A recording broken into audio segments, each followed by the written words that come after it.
Diwrnod 1. Conwy.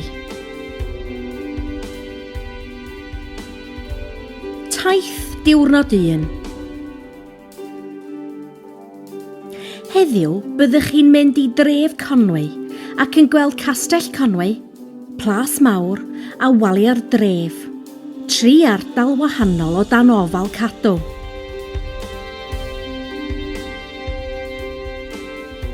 Os ydych chi'n gyrru i Conwy, y lle gorau i barcio yw y maes parcio morfa bach LL32 8FZ.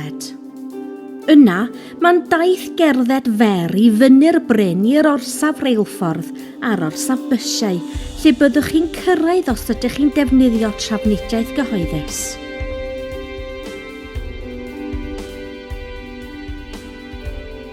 Ewch drwy'r twnnel. O'r prif faes parcio, cerddwch trwy'r twnnel hon. Ewch i fyny'r grisiau. Cerddwch i fyny'r grisiau neu'r llethyr. Ewch trwy'r porth, heibio'r ganolfan ymwelwyr i'r orsaf bysiau ger y groesfan i gerddwyr.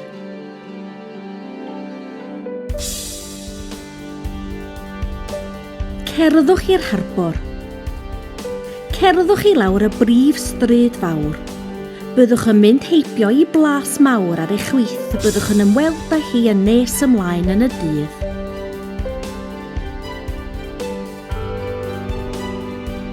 Ewch o dan furiau'r dref. Ar waelod y stryd fawr, cerddwch trwy'r porth i gyrraedd yr harbwr.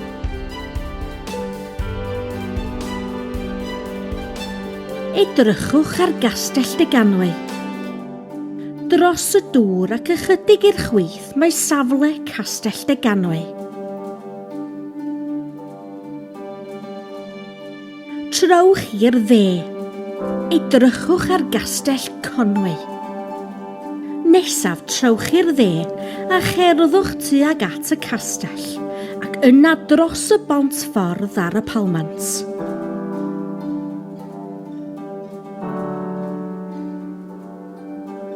Ewch dros y bont. Ewch ymlaen dros y bont nes i chi gyrraedd man diogel i groesi'r ffordd.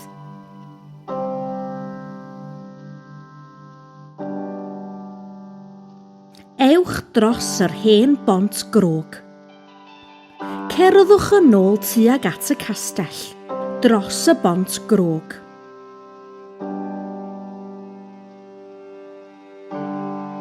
Ewch i ochr dde'r castell. Cerddwch i lawr ochr dde'r castell a chroesi'r ffordd i'r chwith o'r gylchfan.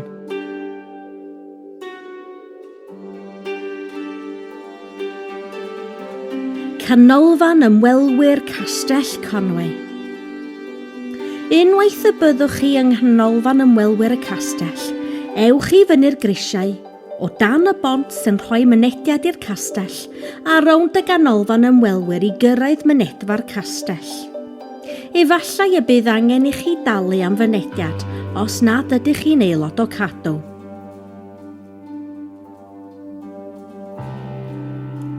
Amser cinio.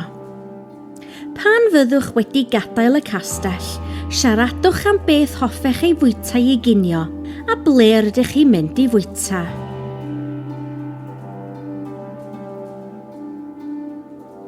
Cerdded ar furiau'r dref.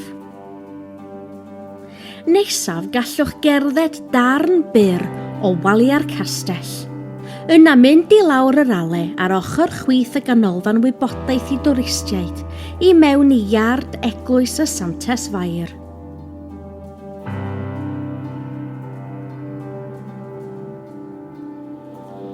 Eglwys Santes Fair.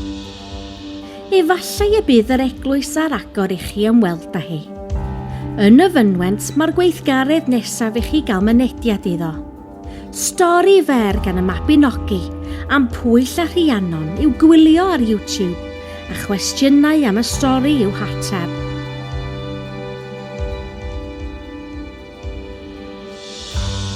Ewch i Blas Mawr. Cerddwch o amgylch y fynwent a gadael trwy'r ale ar ochr arall iard yr eglwys. Ewch tuag at y brif stryd fawr.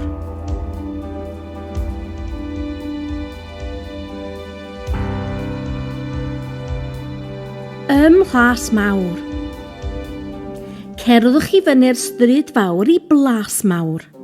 Bydd angen i chi dalu am fynediad os nad ydych chi'n aelod o cadw. Mae yna weithgareddau i'w cwblhau ym Mhlas Mawr.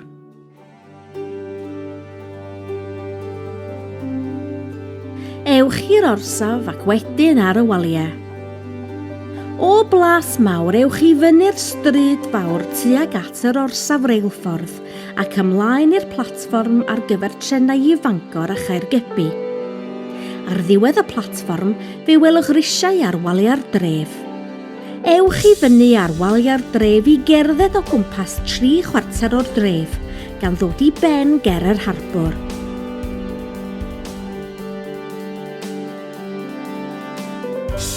Dewch i lawr o furiau'r dref. Pan gyrhaeddwch y grisiau ar ddiwedd waliau'r dref, ewch i lawr. Wrth y ffordd, trowch i'r dde ac i'r dde eto a dilynwch y ffordd fach rownd ac i lawr yn ôl i'r harbwr o dan waliau'r dref.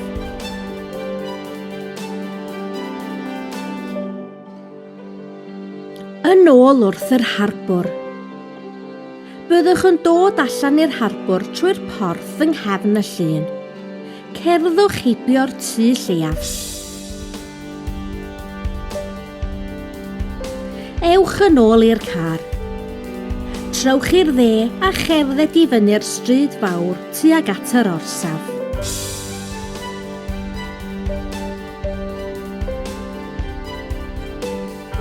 Amser mynd adre a gwneud eich gwaith cartref. Ar ben y stryd fawr trowch i'r chwith ac ewch yn ôl tuag at y maes parcio lle wnaethoch chi gychwyn eich diwrnod. Mae yna weithgaredd mwy penagored i chi wneud pan gyrhaeddwch adref. Mae'r gweithgaredd hwn yn gofyn i chi ddefnyddio'r hyn rydych wedi ei ddysgu yn ystod y dydd a gallwch ofyn eich tiwtor dosbarth wirio'ch gwaith.